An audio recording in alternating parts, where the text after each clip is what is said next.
We are hours away tonight from what threatens to be the greatest trial of strength this crisis has yet witnessed. The protest movement is already busing some of its people into Cairo for fear that the security forces may prevent them reaching the rallying point for what they hope will be perhaps a million-strong protest tomorrow. But whilst we've been on air, already the army have issued a statement saying they have not and will not use force against the protesters, a crucial statement. In a moment, Lindsay Hilsum will be reporting the latest from Alexandria. But first, from Cairo, our Foreign Affairs correspondent Jonathan Rugman reports on a day here at the very heart of the protest, Tahrir Square. They celebrate the ending of monarchy and of Britain's occupation here. And now they are convinced the end of the Mubarak regime. The people want the president gone, they shouted, marching in their tens of thousands. The biggest demonstration here so far. It feels like a bit of a stalemate with the president in his palace and the people down in the square refusing to go home.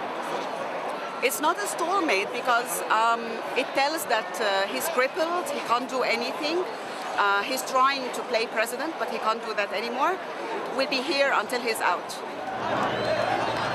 The mood was one of carnival, a giant family picnic. Children welcomed to witness history in the making.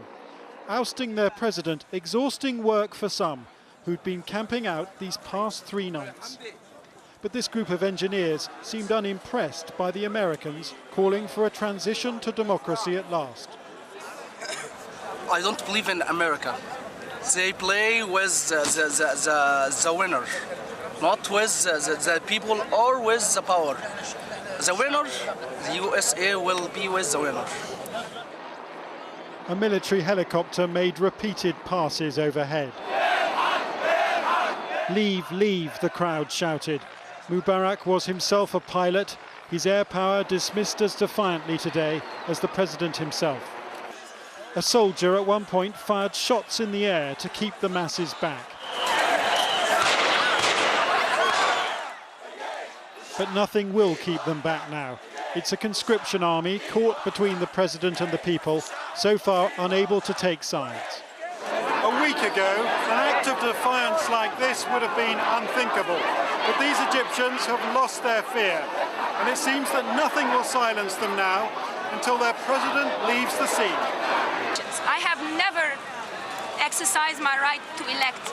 It's a shame. I'm 36 years old. I have not been able to exercise the rights that everybody in the Western world takes for granted.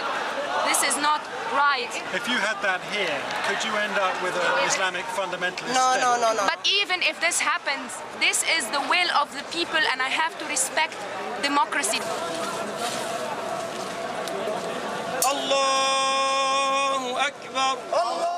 This religious leader in Tahrir Square prayed today for liberation in what feels like one vast open-air debating chamber for the nation's future.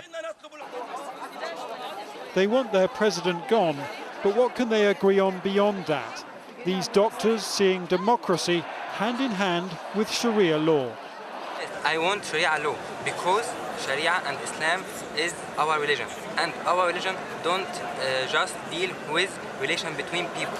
It's also they deal with everything in life. Yet put that to this singer and Cairene intellectual, and he is horrified. Sharia, this is something between the man and his God. This is something between everybody and his God.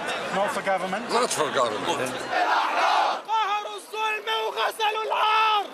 So the secular and the devout are already jousting for Egypt's future, even before President Mubarak's political obituary is written. Jonathan Rugman, Channel 4 News, Tahrir Square.